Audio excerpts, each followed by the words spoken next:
एक बार भगवान रुक्मिणी के कक्ष में बैठे थे। आए जैसे रुक्मिणी के कक्ष में तो देवी रुक्मिणी ने भगवान का बड़ा जोरदार स्वागत किया। पत्नी अगर अपने हाथों से पति को पवाती है तो उससे प्रेम बढ़ता है, और पत्नी अगर नौकरानी से बनवाती तो प्रेम चौपट हो जाता है। रुक्मिणी देवी देखती हैं कि जब ठाकुर जी मेरे कक्ष में आते हैं तो रुक्मिणी सबकी छुट्टी कर देती है और स्वयं ठाकुर जी के लिए भोजन बनाती है। भगवान द्वारकानाथ आए, रुक्मिणी ने भव्य स्वागत किया। प्रत्युद्गमासन वरार्हण पाद शौच तांबूल विश्रमण बीजन गंधमाल्ये केशव प्रसार शयन स्नपनो पार्यै दासी सताम अभिभोर विदधुस्म दास्यम।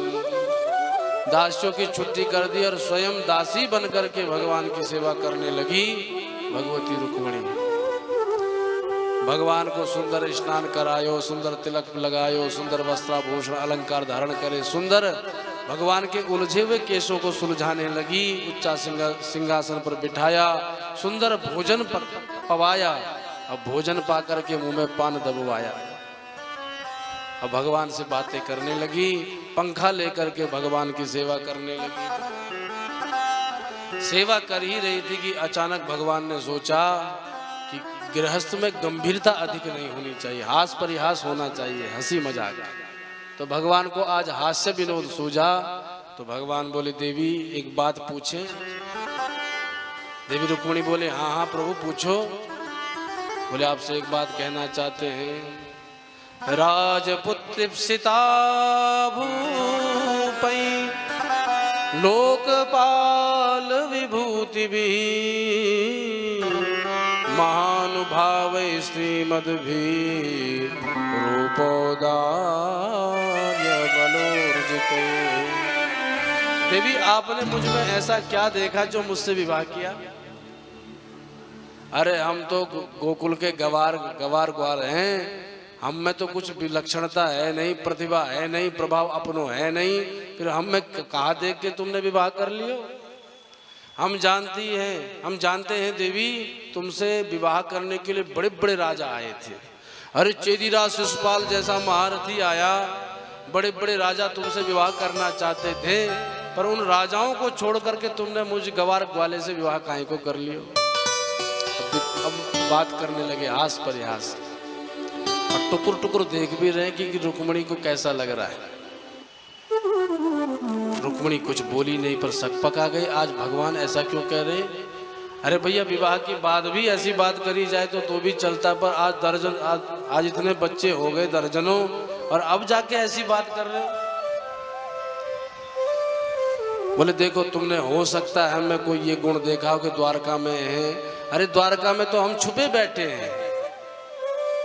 राजभ्यो बिभ्यत शुभ्रू समुद्रम शरणम गता। जब जरासंध ने आतंक मचायो, हमारे पीछे लग गयो, तब हमको जान बचानी पड़ी और तब द्वारका में घुसे हैं। तो हम तो एक नंबर के भगोड़ा हैं, तो हमसे विवाह काहे को कर लियो?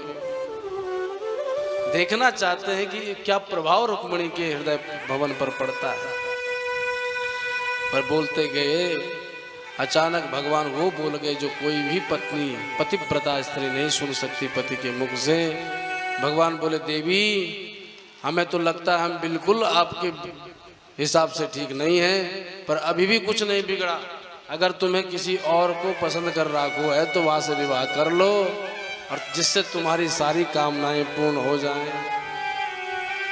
भजस्व पुरुष सरसव, किसी और से विवाह करना चाहो तो कर लो। इतना सुना तो कांप गई भगवती रुक्मिणी। भगवान से विरह की कल्पना प्रकट हो गई, और कहाँ पंखा जल रही थी, पंखा छूट गया और नेत्रों से विशाल अश्रुधारा बहने लगी। इति त्रिलोकेश पदेस्तदात्मनः प्रियस्य देव्य श्रुतपूर्वम प्रियम आश्रुत्य भीता हृदि जातवे पथो चिंतां दुरंतां रुदति जगाम चिंता में गड़ गई भगवती रुक्मिणी की, भगवान ऐसा क्यों कह रहे हैं, क्या मुझसे कोई अपराध हो गया? और इतनी रोने लगी, हृदय जात वे पतु, कांपने लगी, और कांपते कांपते पंखा भी नीचे, रुक्मिणी भी नीचे। और जैसे ही भगवती रुक्मिणी को गिरते देखा, भगवान चतुर्भुज रूप धारण करके प्रकट हो गए और चार चार हाथों से भगवती रुक्मिणी को थाम लिया। अब बोले, अरे देवी, हम तो मजाक कर रहे थे, आप तो इसको सच में समझ रही हो। जहां ये सुना कि मजाक कर रहे थे, तब देवी रुक्मिणी को शांति मिली। और अचानक भगवती रुक्मिणी ने भाषा बदल दी। वैसे प्रभु, आप कर तो मजाक रहे थे, पर कहे आप सब सच रहे थे। सच रहे थे मतलब क्या मैं सभी सच कह रहा था? बोले हाँ, आपने कहा था कि हम सबसे डर करके समुद्र के भीतर गए हैं। समुद्र के भीतर तो सच में आप छुपे बैठे हो, पर इस समुद्र के भीतर नहीं, आप सबके मन रूपी हृदय में बैठे हो। आपने कहा कि आप मेरे हिसाब से बिल्कुल भी ठीक नहीं हो, बिल्कुल ठीक नहीं। कहाँ मैं जीवात्मा, कहाँ परमात्मा? ऐसे हे प्रभु, आपके चरणों में मैं प्रणाम करती हूँ। आपकी माया से व्यामोहित होकर के मैं आपकी सेवा से च्युत हो गई।